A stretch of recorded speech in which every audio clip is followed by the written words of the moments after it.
chaque nuit à 1 heure du matin. La femme se levait systématiquement pour compter à haute voix. On aurait dit qu'elle récitait un code extraterrestre sans aucune logique apparente. Tout cela était enregistré par les caméras de surveillance de la chambre. On la voyait se lever lentement, puis s'approcher du lavabo dès qu'elle souffrait d'insomnie.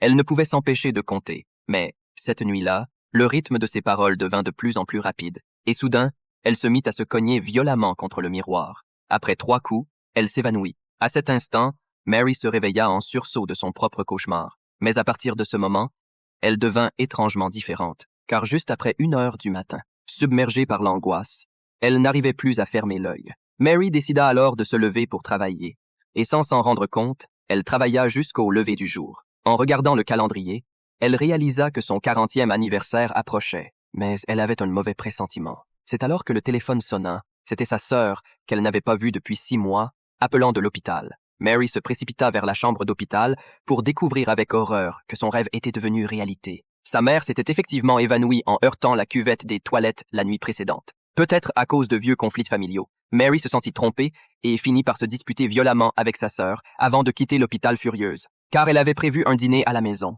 avec un ami médecin pour discuter de l'hérédité de l'insomnie dans leur famille.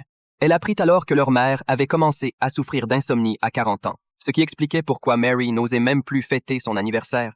Elle avait même caché à son mari, en prétendant que sa mère était morte à 40 ans. Mais à peine le dîner commencé, sa sœur débarqua à l'improviste. Mary la fit entrer discrètement dans la cuisine et lui demanda de ne surtout pas évoquer leur mère devant les invités.